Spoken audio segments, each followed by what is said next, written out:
Today I'd like to tell you the story of ketchup, a condiment that's almost everywhere, something that many people absolutely love with their food, which has a flavor that goes with most cuisines, except desserts of course, and even those who don't like it don't exactly hate it, they just prefer to avoid it. It's also terrible for your health, but one thing no one actively pays attention to is that most sane people don't like just ketchup. It's great, but only when it's mixed to or added on something else like pizza, fries, or perhaps a bowl of fried rice, which means it's just an enhancer, one that only works if the base is good, and Pedro Pascal is Hollywood's ketchup. If you're someone that understands rhetoric, you already know the gist of what this video is gonna be about, but hey, there's more to Pedro than what meets the eye. Until about 2 to 3 years ago, Pascal was best known for smaller roles like Javier Pena in Narcos and Prince Oberon in Game of Thrones, and other than that, I just remember seeing him from time to time in projects like The Unbearable Weight of Massive Talent alongside Nicolas Cage, Wonder Woman 1984 and The Last of Us, and thinking, the Game of Thrones guy.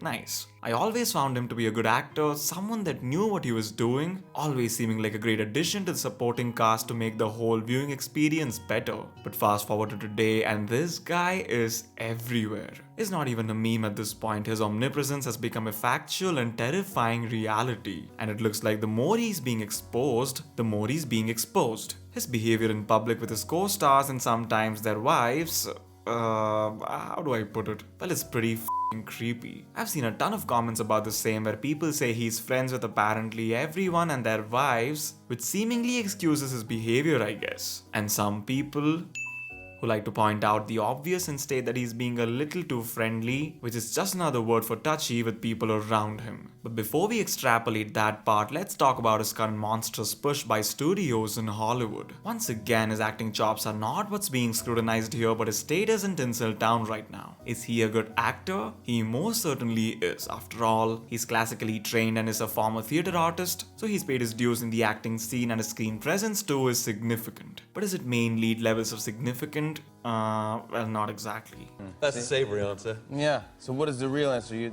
No, definitely not. When he's paired alongside actual lead caliber talent, that's when we see the best of him. Like the aforementioned Unbearable Weight of Massive Talent, where he played a great second to Nicolas Cage's incredible performance, or his recent supporting role in Materialists. But pitching him as the burger of the meal, well, that's just a move which has clearly failed because, as I said before, he's ketchup at best. But suddenly he's Hollywood's new darling, because just in the last 12 months, he's graced us with his presence on 7 different occasions. 7. That's more than one project every 60 days. And for such appearances, he's apparently been paid a total sum that's well over $30 million.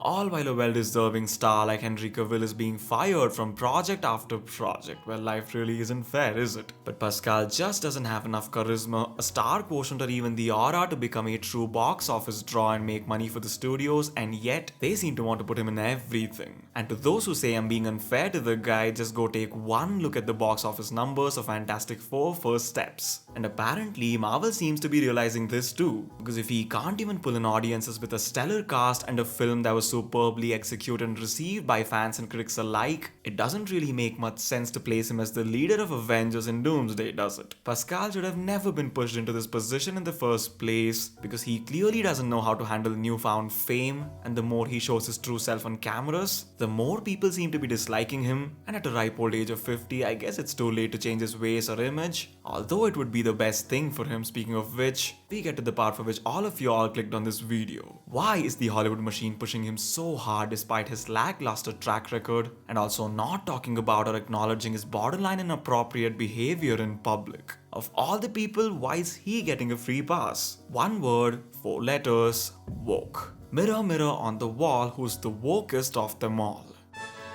Pedro Pascal it is. He's the physical embodiment of the agenda which Hollywood has been trying to push for years now. An advocate for anxiety and depression in men? Check. A big-time vocal activist for the left wing? Check. Cross-dressing in the name of fashion? Check. A massive supporter of the multi-lettered crowd with his own kin being a transgender? Double check. And to top it all off, he's an emotionally volatile yes man who doesn't seem to give a flying about the source material, and hence he's the ultimate go-to guy for the industry when they want to ruin great IPs to push their own political agenda, as they incur the wrath of the fans of said IPs while they try to please the DEI gods. If he wants to talk about his battle with anxiety, more power to him, but it's the glorification that I have a problem with. That statement almost makes his anxiety seem like his ally, and seeing as to how he always finds a way to touch someone in the name of soothing his anxiety, it almost looks like it truly is a weapon for him. Reminds me of Adam Sandler's character using a fake wedding ring to sleep with women. Well, I'm just saying. For example, the way he's touching or getting uncomfortably close to Vanessa Kirby on multiple occasions and interviews is quite frankly unnerving. He's even seen to be weirdly caressing William Dafoe's wife's cheeks on Hollywood's Walk of Fame of all places, while Dafoe looks like he's visibly irritated. And even though it's later seen that she reciprocates with a similar gesture, it's still really bizarre that he's doing this in public. His interviews and appearances with Vanessa Kirby during the promotional tour for Fantastic Four First Steps is a total cringe fest, because it seems like he just cannot keep his hands to himself. If he and Vanessa are close friends and are comfortable with this, that's great, which by the way doesn't seem like the case at all,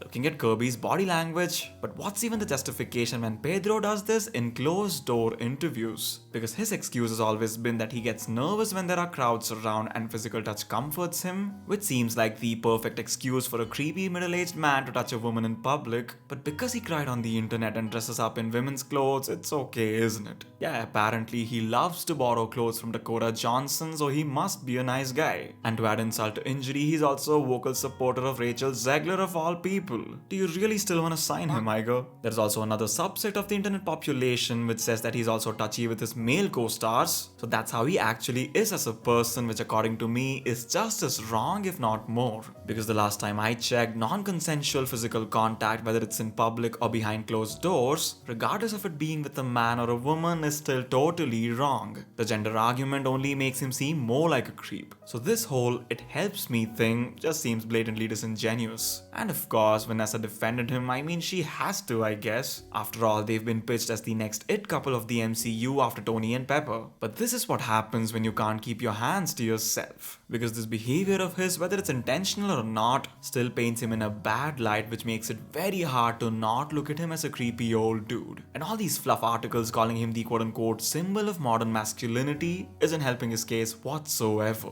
You see, Pedro is talented, there's no doubt about it, because he was literally the saving grace of an otherwise slugfest of a project like The Last of Us, which all but died after his on-screen passing. And even in Fantastic Four, he did do justice to the role of Reed Richards, except his look, of course. I mean, he's being paid millions of dollars for the film. Is it really too much to ask to shave his mustache? Ugh, whatever. But the fact of the matter is that the biggest reason people went to watch Fantastic Four was because of the MCU factor. Let's be honest, no one went for Pedro. So pitching him against a charismatic powerhouse of a superstar such as Robert Downey Jr. in what looks to be shaping up as the last-ditch effort for the MCU would have been just a terrible idea. But that's not all, because it looks like he's scheduled to appear in many more upcoming projects. But the trajectory only seems to be leading him towards a sharp decline, which is usually a byproduct of a sudden and unwarranted rise. And it looks like very soon Hollywood will move over to their next Rainbow Boy, while Pedro hopefully goes back to doing what he does best. Basically just an actor who loves the art of cinema instead of trying to emulate a modern superstar while hopefully keeping his hands in check. That's it for today, folks. I'm gonna go eat some barbecue chicken wings.